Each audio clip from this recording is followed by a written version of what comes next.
Just because I'm your only son doesn't make me a kid. Jungkook dragged his mother out of his room, who was all over his stuff, making sure he packed well for the vacation. Jungkook's mother. No, let me see what's in that box. Why are you hiding it? She asked suspiciously, raising her brows. Jungkook.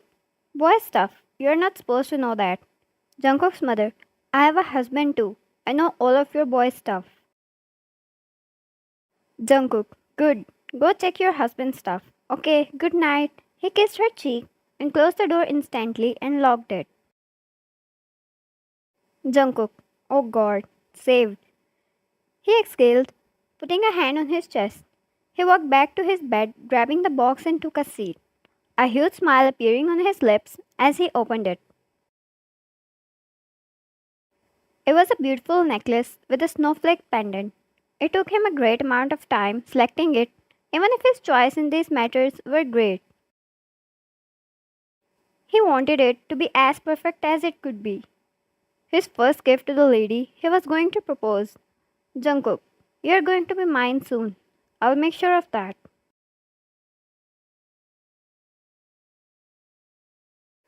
Wine wiped her hands getting out of the kitchen after getting done with the dishes. Other maids have left by now to their homes. She was the only one left, as always. She never wanted to go back to that hellhole called home.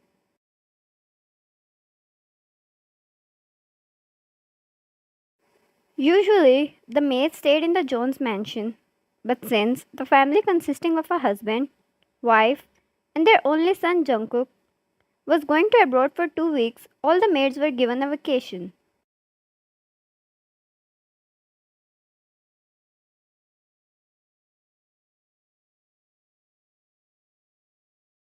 Even if all she did here was work, but she preferred calling this place her home more than the place where her parents lived. They were abusive. All they cared about was money. She brought them even if it was not too much. None of them ever cared about her studies or her dreams.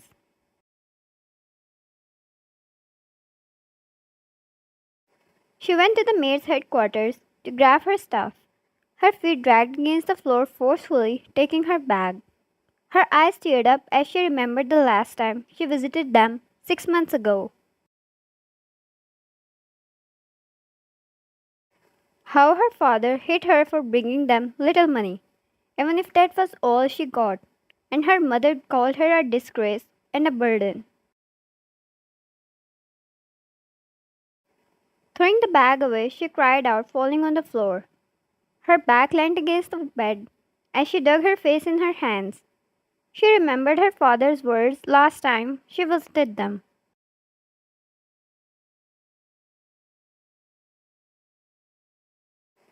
If you don't bring me more next time, I'm going to burn you alive. For all that mattered, she knew he could do that without any hesitation. It was not a mere threat.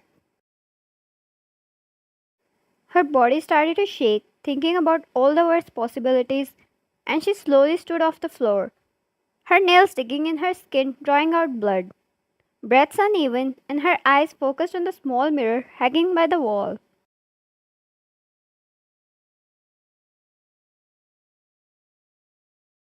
She slowly walked towards it, and with a strong punch, the mirror broke into pieces. The glass pieces digging in her skin, drawing out blood, but nothing was more painful than the thought of returning home.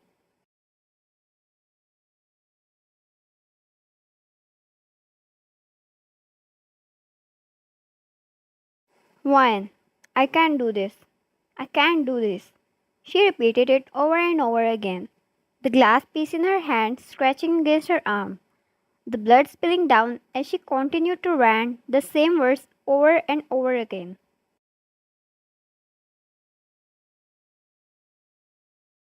She cried as she threw away the glass, letting out a scream, her arms bleeding heavily as she pulled onto her hair. Why did she have to die? For something that was not even her fault?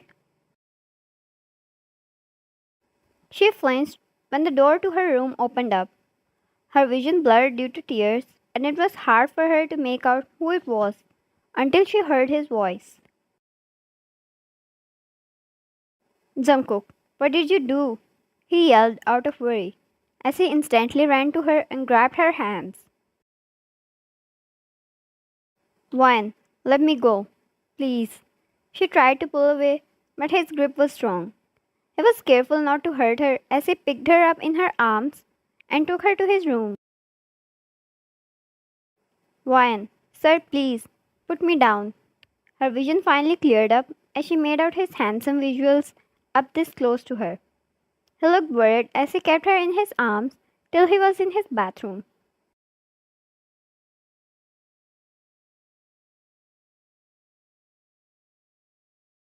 Putting her down on the counter, he wiped the blood and started to treat her wounds, ever so gently and carefully. Each of her injury was like a knife to his heart.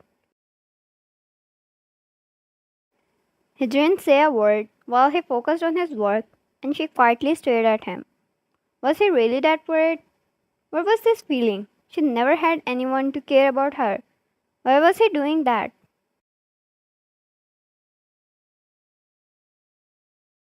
Her arms were now filled with bandages, sink full with bloodstains, and he watched his hands getting done. Jungkook, why did you do that? She stayed quiet, unmoving as she stared at him. Jungkook, you and I are not going anywhere until you tell me what the hell made you do this. One, stupid reason, sir. Nothing too big. Jungkook, nothing too big? Wyan, look at yourself, then look at me. Lie to yourself, but you can't lie to me. He closed his eyes, taking a deep breath. This wasn't about him. He had to remind himself. He gently cupped her cheeks, stepping closer to her, and brushed fingers through her hair to provide her some comfort.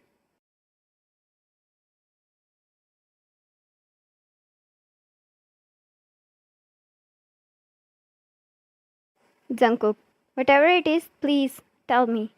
Please trust me. Wyan, what were you doing in front of headquarters at this hour, sir? Jungkook, I came to see you. You are always the last one to leave. Wyan, why? Why did you came to see me?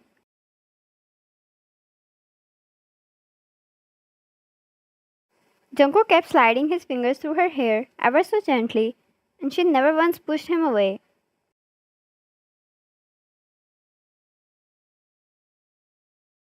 He was too close, enough to raise her heartbeat and drive her mad, but something about his presence provided her with so much warmth and peace.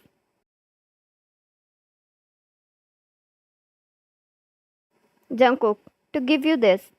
He took out the box from his pocket and extended it towards her. She was confused, but she took it, opening it to find such a beautiful necklace. Why are you giving me this?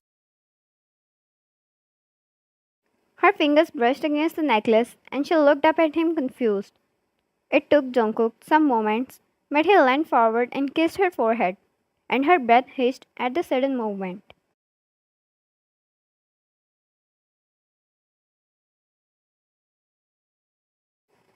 Jungkook, Ryan, I had no idea what is going on in your life, but this is more of a reason now why I'm becoming even more impatient to protect you.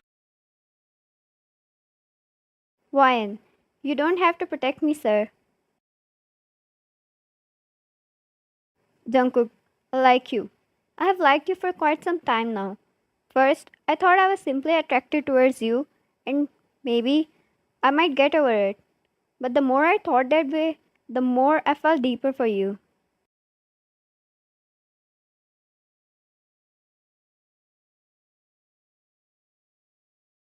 Jungkook, give me a chance.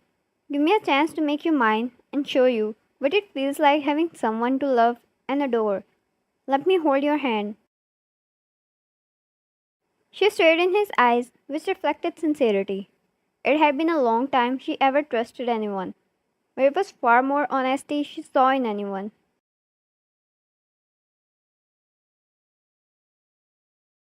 She looked down, and with that, his heartbeat dropped. Jungkook, you don't have to do it. You don't have to accept me or love me back now. But give me a chance to make you mine, to make you fall for me.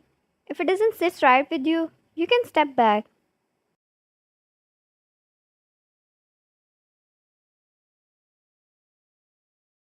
Was he that confident he would be able to make her fall for him, to offer such thing? Wyan, my parents never loved me. Since the day I was born, I was a target to their abuse. They beat me, threw hurtful words my way, called me names and made me leave my studies to work as a maid and earn them money.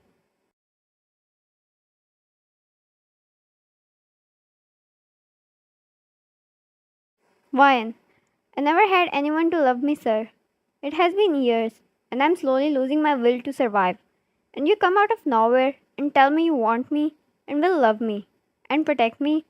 Do you understand it's going to be worse than death if you also break your trust in the future?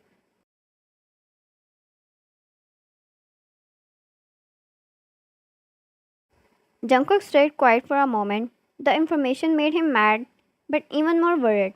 He hated himself for not being there before when she was going through hell.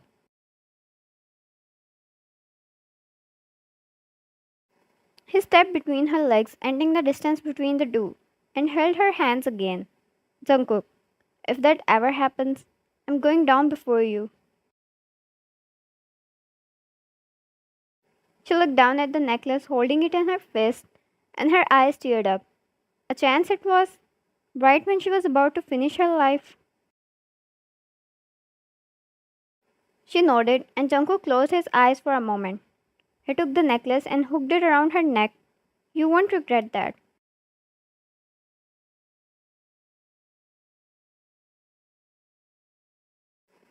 Wrapping his arms around her waist, he carefully moved her in his embrace, hiding her from the cruel world. And she finally let herself loose.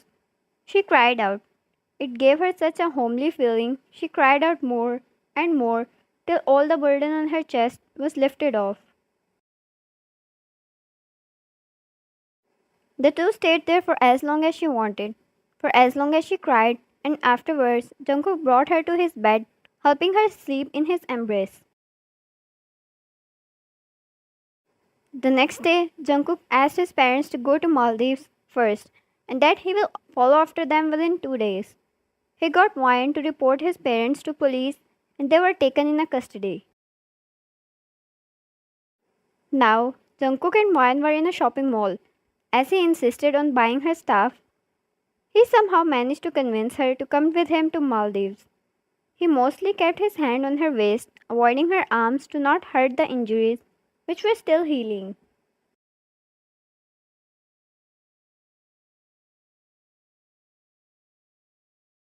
Jungkook, where were you all this time? He said when she came out of her dressing room wearing a white colored knee length dress, and he kissed her hand, absolutely loving the dress on her.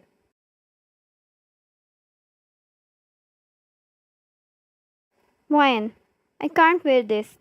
She looked at her arms, which were visible and they reflected all of her scars.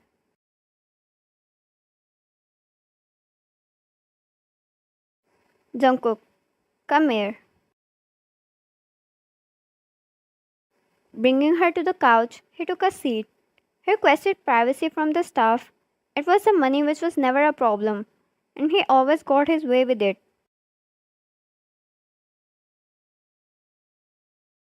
Grabbing a marker, he started to draw a few doodles here and there. Wyan, you draw so well. She smiled at the butterflies and roses he made over her scars.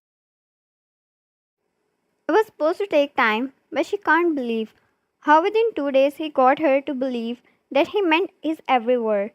He took care of her, showered her with love and affection, and never pushed her to love him back.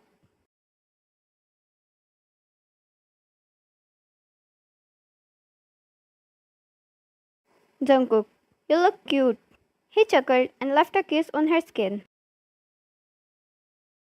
Wyan, says the one looking absolutely adorable doing these things for me. She kissed his cheek, and it was the first time she ever made a move. and he was going to brag about his achievement forever. Wyan, don't look at me like that. She blushed, and his eyes reflected the smile and love that he kept for her.